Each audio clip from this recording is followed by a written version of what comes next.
راتیوانی Tania Tahir novel case number 29۔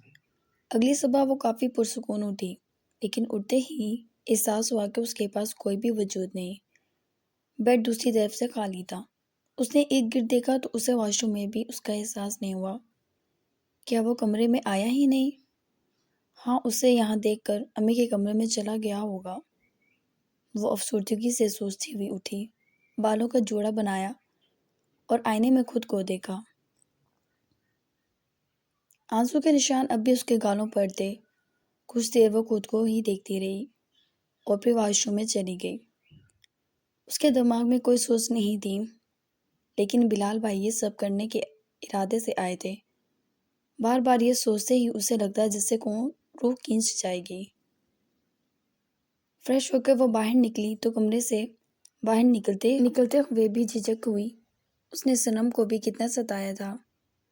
اگر وہ ہی اپنے گھر کو سنبھال لیتی تو کسی اور کی ضرورت نہ پڑتی۔ وہ جھجکتے ہوئے باہر نکلی تو باہر وہ تینوں شاید اسی موضوع پر ڈسکس کر رہے تھے۔ امی، میرا تو دل بیٹھتا ہے، آخر کب ان دونوں کے بیچ اختلافات ختم ہوں گے؟ دارا کو جب پتا ہے وہ ابھی کوکنگ سیکھ رہی ہے تو اسے بہارے کو ڈانٹنا نہیں چاہیے تھا۔ نشرہ نفی میں سر ہلاتی ہوئی بولی، وہ ابا جی سے اتنی بدتمیزی کر دیتا ہے، آپ کو پتا ہے یہ ان کی ہمت ہے کہ وہ اسے برداشت کرتے ہیں۔ آپ مجھے بتائیں، شادی کے بعد ایک دن بھی وہ وہاں آیا؟ بڑے ہیں وہ۔ نشرہ شکایتیں لگانے لگی۔ بہارے کو مزید شرمندگی ہوئی۔ اس نے نشرہ کے ساتھ بھی برا رویہ ہی رکھا تھا۔ بہارے، صنم کچن سے باہر نکلی تو اس کی جانب دیکھا۔ بہارے کے پاس کوئی بات نہیں بن سکی۔ تم کب آئی؟ نشرہ بھی کھڑی ہوئی۔ آ جاؤ بیٹی، یہاں آؤ، وہاں کیوں کھڑی ہو؟ امی نے جب یہ کہا تو وہ ایک دم دوڑ کر ان تک پہنچی اور ان کے سینے سے لگ کر رونے لگی۔ I'm sorry، میں نے آپ لوگوں کو بہت تنگ کیا ہے، آپ پھر بھی مجھ سے اتنی محبت سے بات کرتی ہیں، وہ بولی۔ امی پہلے تو حیران ہوئی اور اس کے بعد ہلکا سا مسکرا دی۔ کیونکہ مجھے میری بہو ہر حال میں پسند ہے، کیونکہ مجھے میری بہو میں کوئی برائی نہیں لگتی، وہ پیار سے اس کا گال تھپتھپا کر بولی۔ صنم مسکرا دی۔ نشرہ کو بھی اچھا لگا۔ ایسا تو نہیں ہے، میں کتنی بدتمیز ہوں، کم عقل ہوں اور مجھے کچھ بھی نہیں آتا، اور آپ لوگوں کے سامنے بلال بھائی کے ساتھ چلی گئی۔ میں آئندہ یہاں سے کہیں نہیں جاؤں گی، وہ نیچے سر جھکا کر بولی، گویا شرمندہ وہ اپنے کیے پر۔ بس یہی ہوئی نا اچھے بچوں والی بات، اب تو ساری بات ہی ختم، اب کوئی بات ہی نہیں ہے۔ بیٹے، یہ تمہارا گھر ہے اور کسی کا نہیں ہے، تمہیں یہیں رہنا ہے، وہ بولی تو بہارے کی آنکھیں سرخ ہونے لگی۔ چلو اب رونا بند کرو، روتی ہوئی بالکل اچھی نہیں لگتی۔ نشرہ نے اس کا گال چھوا۔ سوری بھابھی، نشرہ سے بھی اس نے ایکسکیوز کیا تو نشرہ مسکرا دی۔ ارے مجھ سے سوری کیوں کر رہی ہو پگلی؟ نشرہ نے اس کے گال کھینچے، جبکہ وہ شرمندگی سے اب صنم کی جانب دیکھنے لگی جو دور کھڑی مسکرا رہی تھی۔ مجھ سے سوری مت کرنا، ایکچولی تمہارے شوہر کو بھی پتہ چلے گا کہ تم نے رفتہ رفتہ کر کے سب سے معذرت کا ٹیکہ اٹھایا ہے تو اسے بھی اچھا نہیں لگے گا۔ وہ شانے اچکا کر بولی، نہیں میں نے غلط کیا تمہیں سوکے بہارے، شاید میں تمہاری جگہ ہوتی تو یہی کرتی، یہ سب نیچرل ہے، اور ویسے بھی میں تو لاہور جا رہی ہوں آج ہی، وہ بولی تو بہارے نے اس کی طرف دیکھا۔ میری وجہ سے؟ وہ افسردگی سے بولی تو صنم ہنس دی۔ نہیں، مجھے جانا ہی تھا، اس نے کہا، لیکن مجھے تم سے کوکنگ سیکھنی تھی اور اب تم جا رہی ہو، بہارے بولی تو سب بھی ہنس دیے۔ تم آنٹی سے سیکھ لینا، شی از اے بیسٹ کوک، وہ بولی تو بہارے نے سر ہلا دیا۔ دارا کمرے میں ہے؟ امی کے سوال پہ بہارے چپ ہوگی، جبکہ صفدر اندر آیا، وہ بہارے کو ہی گھور رہا تھا۔ دارا بھائی اس وقت کے بعد سے گھر نہیں لوٹے؟ کیوں نہیں لوٹے؟ کیا ہوا ہے؟ تم دونوں نے فون پر پتہ کیا؟ رات بھر میرا بچہ گھر نہیں آیا اور کسی نے مجھے بتایا نہیں۔ امی ایک دم اٹھی۔ نشرہ نے دارا کو کال ملا لی جو اس نے اٹینڈ نہیں کی۔ بتا دیا ہے انہوں نے، وہ اپنے چند دوستوں کے ساتھ اپنے حکومتی بنگلے میں ہے۔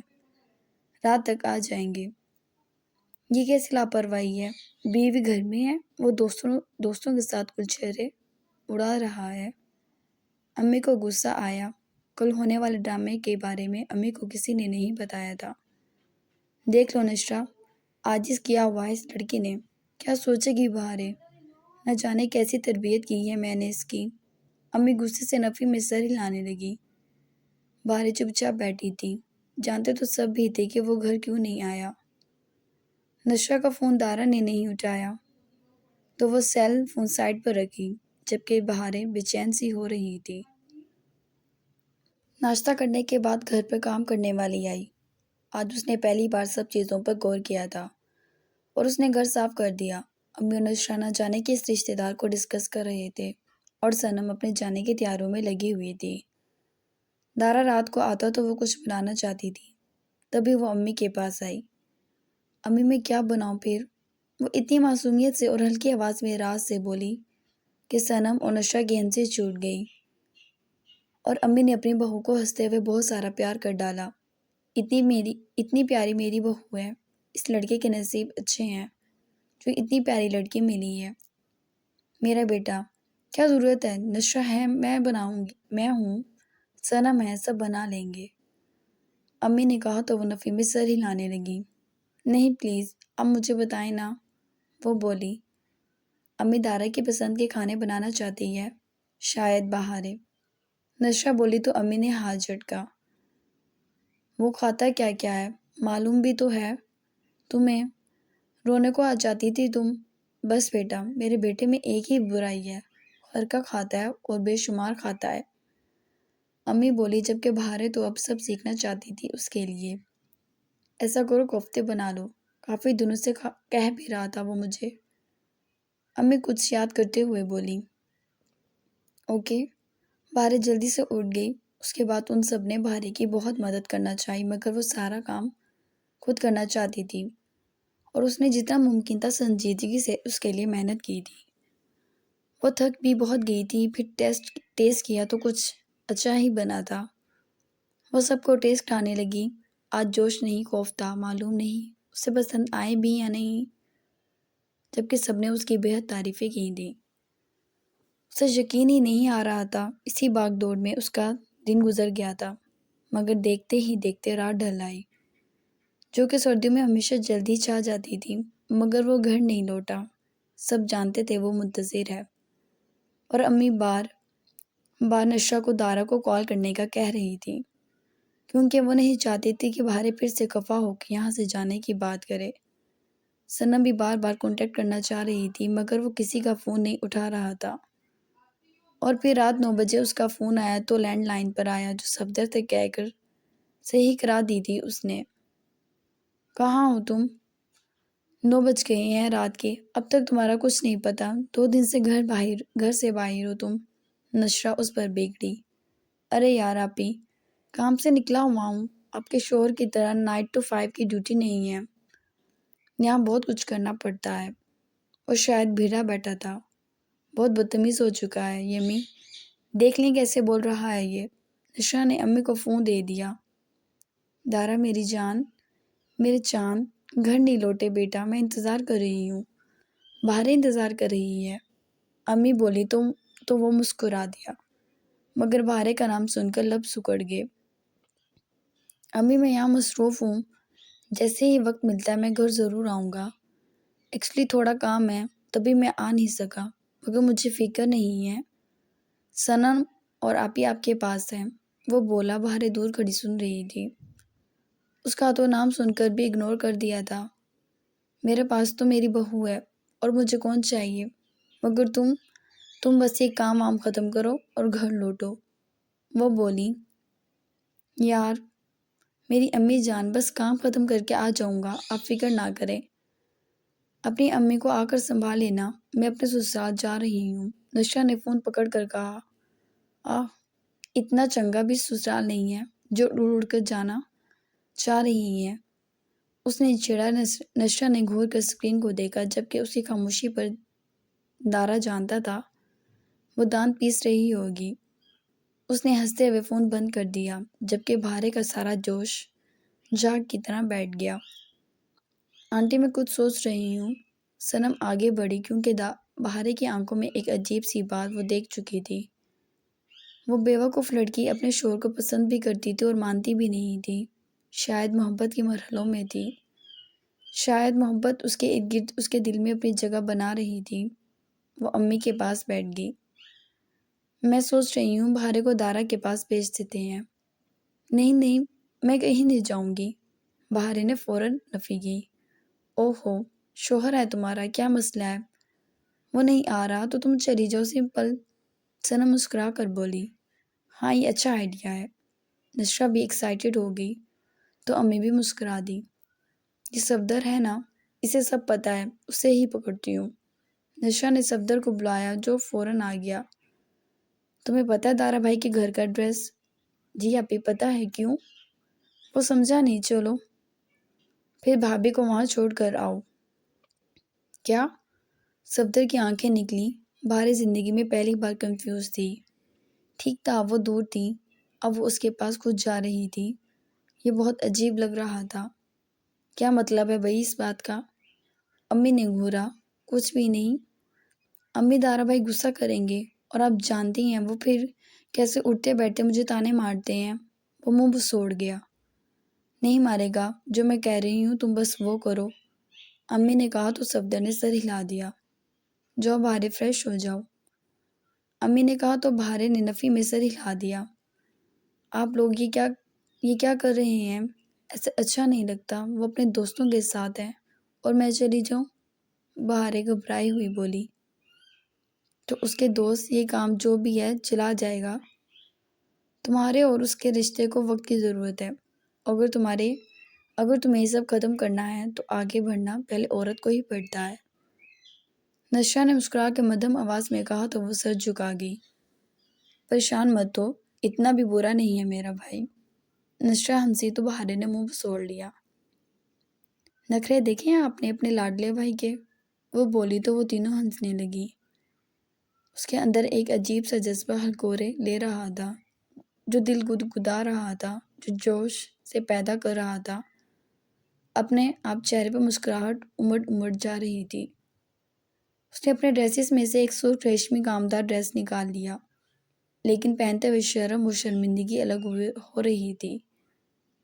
نفی میں سر ہلاتی وہ ابھی رکھتی ہی کہ صنم اور نشرہ اس کے پاس پہنچ چکی تھی۔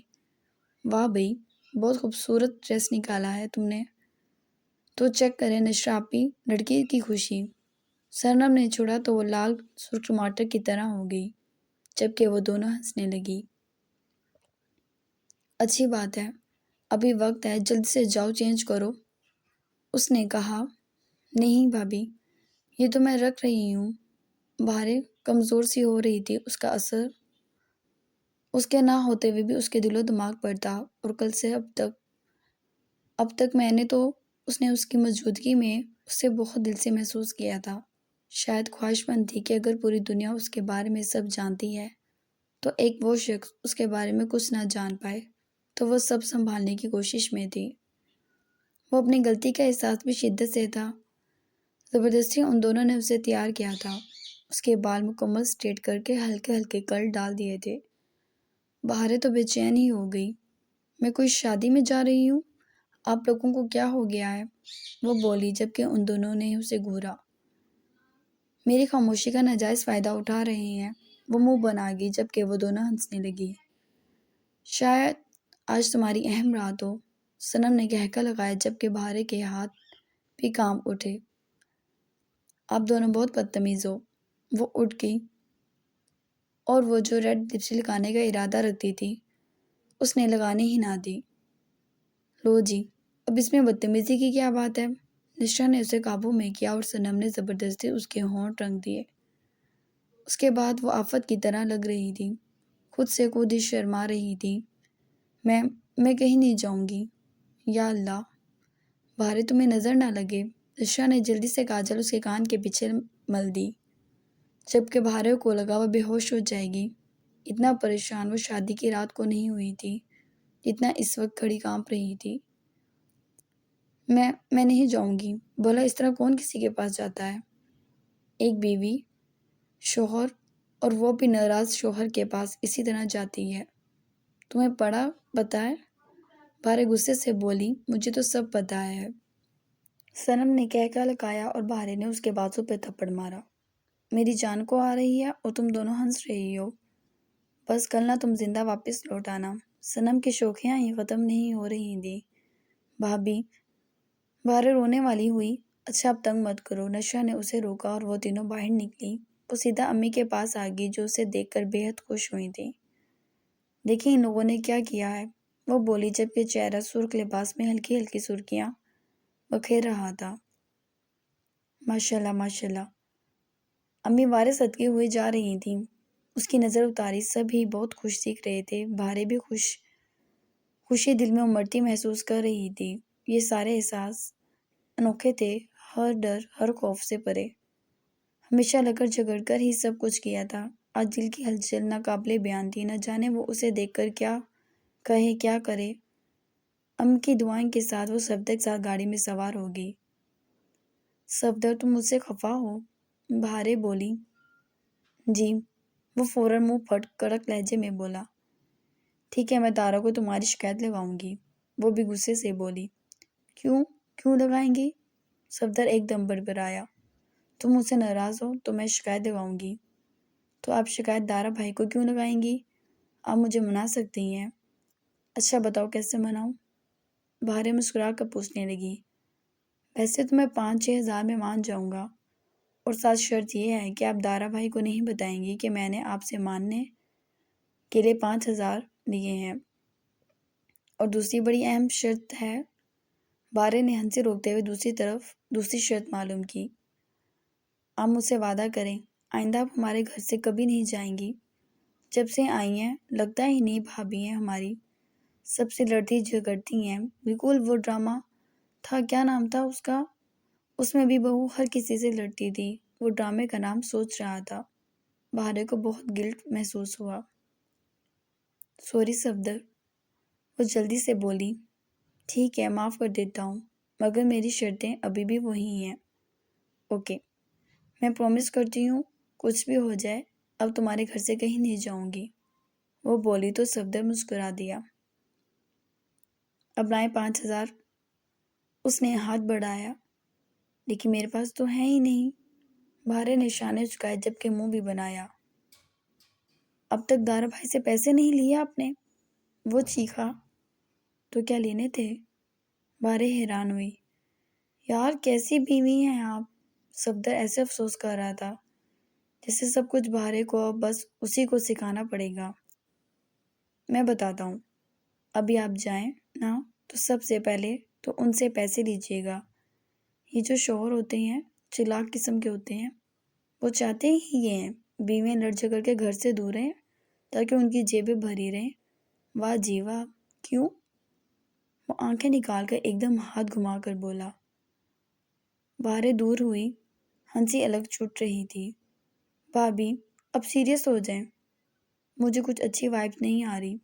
یہ دارا بھائی بھوکے مجھے تو مر مر کے دیتے ہیں، آپ کے لیے بھی میں لڑوں گا۔ نہیں میں لے لوں گی۔ سچ کہہ رہی ہیں؟ وہ ایک دم خوشی سے ہاتھ بڑھا گیا۔ بالکل سچ۔ ہنستے ہوئے اس نے اس کے ہاتھ پہ ہاتھ مارا۔ گڈ ہو گیا جی۔ بھارے کھلکھلا کر ہنس دی۔ یہ تو بڑے پیارے رشتے تھے جن سے وہ بھاگ رہی تھی۔ وہ یوں ہی سارے رشتے اسے ٹپس بتاتا رہا اور دارا کا گھر آ گیا۔ وہ گھر نہیں تھا، بنگلہ تھا۔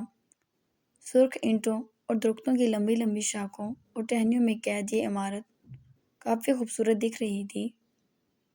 اسے ڈر نہ لگا کیونکہ پورا گھر جگمگ کر رہا تھا، لیکن ایک احساس ہوا تھا اور وہ تھا سردی کا۔ جھرجھری سی آئی اور وہ اندر آ گئی۔ صفدر بھی اترا اور اس کے ساتھ آ گیا۔ آپ نے ویسا ہی کرنا ہے جیسا میں نے کہا بھابھی، وہ اس کے کان میں بولا۔ ہاں ٹھیک ہے، بھارے نے کہا اور وہ دونوں اندر داخل ہوئے۔ تو یہ تو واقعی بہت بڑی جگہ تھی۔ اتنے بڑے گھر میں اس آدمی کو ڈر نہیں لگتا تھا؟ کیا وہ ارد گرد اس کی تصویریں دیکھ رہی تھی؟ لگتا ہے دارا بھائی کے دوست چلے گئے ہیں۔ صبح میں آیا تھا تو سب تھے، صفدر ادھر ادھر جھانکتا بولا۔ بہاریں بھی ساتھ ہی چل رہی تھی۔ وہ دونوں چلتے چلتے آگے آگے جہاں ایک حد نکاح پلاٹ تھا، لمبے اونچے درختوں اور خوبصورتی سے سجے پودوں سے بھرا، جس کے بیچ میں فقط ایک ہی آدمی کھڑا نظر آ رہا تھا اور وہ دارا سکندر ہی تھا۔ اچانک بہارے کو اپنے رونگٹے سے اڑتے محسوس ہوئے۔ وجہ یہ نہیں تھی اسے سردی لگ رہی تھی، وجہ یہ تھی کہ اس اندھیرے بنگلے میں وہ شخص کھڑا تھا اور وہ اس بنگلے کا مالک تھا۔ لگتا تھا کافی رشوت لیتا ہوگا، خود ہی سوچ کر ہنسی۔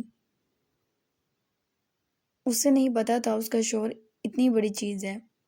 دارا بھائی، دارا بھائی، میں بھی کھیلوں گا پلیز۔ صفدر کو نہ جانے کیا ہوا، ایک دم چیختا ہوا اس کی جانب بھاگنے لگا۔ بہاریں گھبرا گئی، حیرانی سے صفدر کو دیکھا۔ دارا نے صفدر پر توجہ دیے بنا ایک سٹک سے سفید چھوٹی سی بال پر ہٹ کیا جو اڑتے ہوئی کچھ فاصلے پر جا گری۔ وہ گولف کھیل رہا تھا۔ بہاریں کو اپنی آنکھوں پر یقین ہی نہ آیا۔ اب سمجھ آئی تھی کہ یہ جگہ اتنی روشنیوں میں کیوں تھی۔ Not good Safdar. پیچھے مڑے بنا دیکھے بنا کہ کوئی اور بھی وجود ہے، صفدر کے کندھے پر ہاتھ رکھ کر وہ افسوس سے بولا تھا۔ یہ شاٹ سیدھا جانا چاہیے تھا، بٹ وہ خود پہ افسوس کر رہا تھا۔ صفدر بہت جوش شوق سے اسے دیکھ رہا تھا۔ دیکھ تو بہاریں بھی رہی تھی، پہلی بار کسی کو کھیلتے ہوئے دیکھا تھا، اور رنگ میں نہ جانے پر افسوس کرتے ہوئے بھی۔ دارا نے ایک اور بال جو کہ بہت چھوٹی تھی رکھوائی اور دور ہو کر اس پر نشانہ بنایا اور اسے سٹک سے جیسے ہٹ کیا اور کچھ ہی فاصلے پر زمین میں کھودے ایک ہول میں سیدھا جا گری۔ ایکسلنٹ۔ وہ مسکرایا جبکہ صفدر اچھلنے لگا۔ اب میں بھی کھیلوں گا۔ صفدر نے ضد کی تو وہ ہنستے ہوئے اسے سٹک تھما کے خود جیسے ہی مڑا، پیچھے بہاریں کو دیکھ کر ہونٹ سکڑ گئے۔ اس قرار سنجیدگی میں ڈھل گئی۔ فوراً پلٹ کر غصے سے صفدر کو دیکھا۔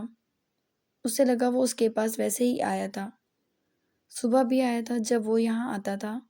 صفدر یوں ہی اسے دن رات ملنے پہنچ جاتا تھا، لیکن وہ بہاریں کو لایا تھا اپنے ساتھ۔ مطلب کہ اس خوشی میں بہاریں کو کچھ اندھیرے میں تھی۔ اس کا دل پوری طرح دھڑک رہا تھا۔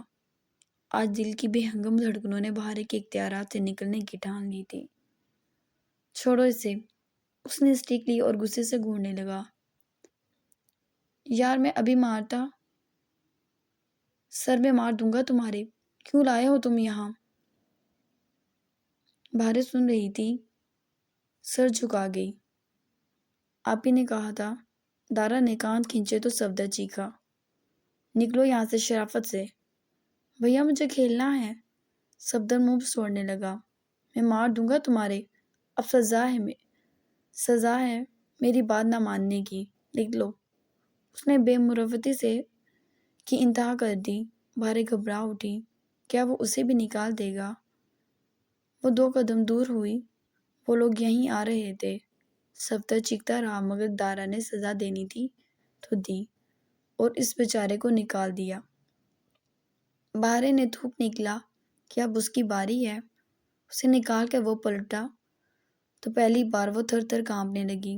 وہ جو اس سے لڑ بھیڑ کی زندگی گزار رہی تھی، جس نے اس کے منہ پہ کھینچ کر تھپڑ مارا تھا، وہ تب بھی نہیں ڈری تھی، اس وقت کانپ رہی تھی۔ وہ اسی کے پاس آ رہا تھا۔